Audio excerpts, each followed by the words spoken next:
Today we're going to measure calcaneus position, and really we're just looking at either inversion or eversion. I'm not too concerned about the triaxial moment, right, that subtalar joint, how much adduction, abduction. I'm really just looking at straight plain calcaneus inversion, eversion, because that gives me an indication as to what the rest of the body is doing up the chain. Okay, if you wear rings like I do, if you have an Oura ring or a wedding band, I recommend you take them off, because when you go to grab the foot, that amount of pressure can be a little bit uncomfortable. So what I'm going to do here is just make a cup, okay? Like I'm holding like a cup of water out from the hose. I'm going to come underneath the heel to really just make sure I have a good firm position of this calcaneus. Notice how I'm not coming up for the forefoot, the midfoot. I'm really just looking at how much position or how much motion they have in this position. Now, if they have a relatively small foot like Alex, I have a pretty good idea how much eversion and inversion she has, but I also just like to control the rest of the foot. So I'll just come up, okay, just to control the midfoot, so that way I'm not measuring that compensatory motion as well. So I'm just coming in here. Notice how the forefoot's not moving too much, and I'm just really coming to end range to see how much calcaneus eversion she has versus calcaneus inversion. Now, typically we measure a lot of inversion. I come to subtalar, I find the talus sini,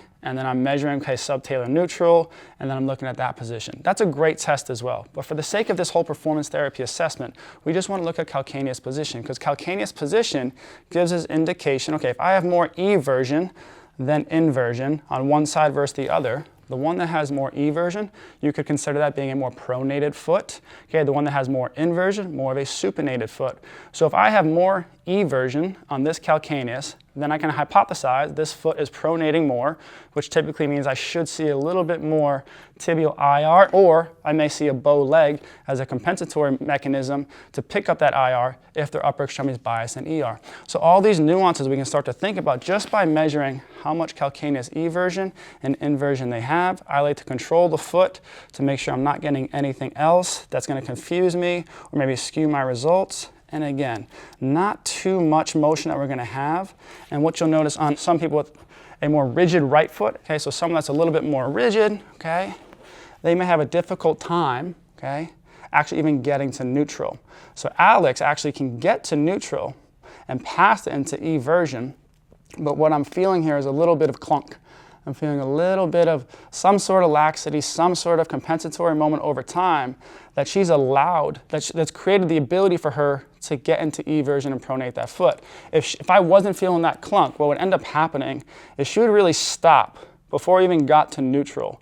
But because I'm feeling that little compensatory mechanism, that over time, that's how her body adapted, she's able to achieve her foot down to the floor. And that's very normal. It's not a problem. These are things that we're just looking at as far as what type of compensatory patterns are we seeing, and how are we leveraging this position down here to understand everything else going up and down the chain. It also serves as a great checks and balances. If you weren't sure if an outlet was closed up top in the pelvis, or if there was an ER-IR measure we're confused about, come down and just check calcaneus position, because calcaneus position is often reflective of pelvis position too. So this is a great way we can start to integrate everything by just looking at where the calcaneus rests in either inversion or eversion.